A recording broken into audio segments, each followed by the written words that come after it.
કંપનીમાં કામ કરતી વખતે દરેક ટીમ કંપની સાથે વ્યાપારિક અને વ્યવસાયિક રીતે જોડાયેલા સપ્લાયર્સ અને વેન્ડર્સ પરિવાર મિત્રના પરિવારોએ માતૃપિતૃનું પૂજન કરી માતા પિતા પ્રત્યેની કૃતજ્ઞતા વ્યક્ત કરી હતી.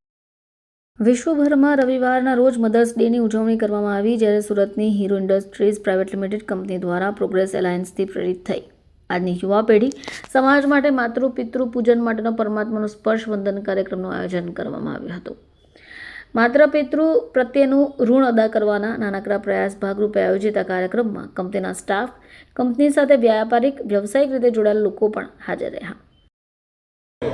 મારું નામ હિરેન કાકડિયા છે. મારી કંપનીનું નામ હીરો ઇન્ડસ્ટ્રીઝ પ્રાઇવેટ લિમિટેડ છે અને હું એ કંપનીમાં ડાયરેક્ટર છું. આજે કયા પ્રકારનો પ્રોગ્રામ રાખ્યો મધર્સ ડે? આજે મધર્સ ડેમાં અમે વંદન નામના એક કાર્યક્રમનું આયોજન કરેલું છે કે એ કાર્યક્રમ થકી જે મારી સાથે જોડાયેલા જેટલા લોકો છે, જેમ કે મારી કંપનીના કામ કરતા લોકો, મને જે લોકો સપ્લાય આપે છે, મારા વેન્ડર, સપ્લાયર, મારા ગ્રોથ પાર્ટનર, એ બધા લોકો માટે પોતાના માતા પિતાનું વંદન કરીને પોતાના માતા પિતા સાથે પરિપૂર્ણ અને સંપૂર્ણ રીતે પોતાનું જીવન વિતાવે અને એ એકદમ પેલું જૂની જે બધી માન્યતાઓ, જૂની અલગ અલગ વસ્તુઓ જે મગજમાં ભરી છે એ ખાલી કરીને નવી રીતે જીવનનું નિર્માણ કરે, એ હેતુસર આજે અમે આ વંદનનું કાર્યક્રમ. ઉદ્દેશ ક્યાંથી આવ્યો કે આપણે આવો પ્રોગ્રામ કરવાનો? 4 વર્ષ પહેલાં જ્યારે હું કંઈ નહોતો, મારી કંપની સ્ટાર્ટ નહોતી, અને ત્યારે સેમ મારો અનુભવ હતો કે મારા ફાધર સાથે અન્ન બનાવને આ તે બધું હતું. પ્રોગ્રેસ એલાયન્સ નામની સંસ્થામાં જ્યારે હું એક પ્રોગ્રામમાં પાર્ટિસિપેટ થયો અને મને એમ થયું કે હું મારા ફાધર સાથે ઇનકમ્પ્લીટ છું. જે દિવસે એ કમ્પ્લીશન કર્યું ઓટોમેટિક ખબર નહીં ક્યાંથી મારી પ્રગતિ સ્ટાર્ટ થઈ, ક્યાંથી મારો જીવન જીવવાનો વે બદલી ગયો. હું જે સંકોચાઈને જીવન જીવતો હતો એ આજ મારા ફૂલ સેલ્ફ એક્સપ્રેશનથી જીવન જીવતો હતો. તો પછી મને એવો વિચાર આવ્યો કે શા માટે મારી સાથે જોડાયેલા લોકો માટે નહીં. તો આજ એ થકી 50 પરિવારોને ભેગા કરી, જે અલગ અલગ રાજસ્થાન, યુપી, બિહાર, સુરત અને અલગ અલગ જગ્યાએથી 50 પરિવારોને ભેગા કરી આજ વંદનના કાર્યક્રમમાં આવ્યો. યંગ જનરેશન જે પોતાના માતા પિતાનો વૃદ્ધાશ્રમ મૂકી આવે છે, લોકોને શું મેસેજ આપશો? હું એટલું જ કહેવા માગીશ યંગ જનરેશન માટે, તમે વૃદ્ધાશ્રમ નથી મૂકવા જતા, તમે થોડી ક્ષણની મજા માટે તમારા દુનિયાના, એટલે હું તો કહું કદાચ મર્યા પછી કે જીવતા તમને ભગવાન નહીં મળે એ ભગવાન મૂકવા જાઓ છો. તો હું આજ તમને અપીલ કરું છું આ ટીવી માધ્યમને કારણે, જો તમે આવું કોઈ પણ કાર્ય કરેલું હોય તો હું આજ તમને 2 હાથ જોડીને રિક્વેસ્ટ કરું છું, આજને જ તમારા માતા પિતાને કરે.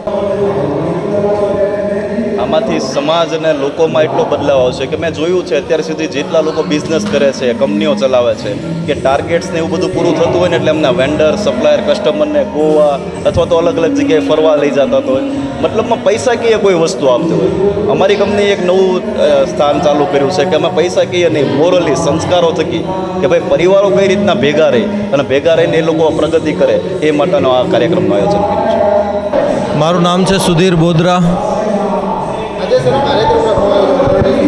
આજે માતા પિતાના પવિત્ર વંદન પ્રોગ્રામ રાખવામાં આવ્યો છે.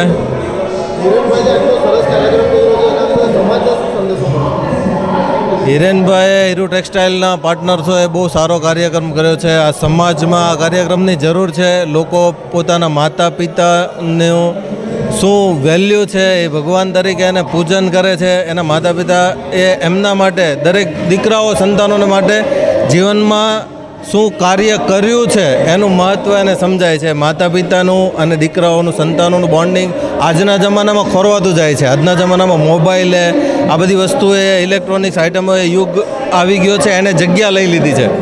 આજે વર્ષો થઈ જાય છે કોઈ માતા પિતાને પૂજતું નથી, માતા પિતાના ખોળામાં સૂતું નથી, ખોળામાં રમતું નથી.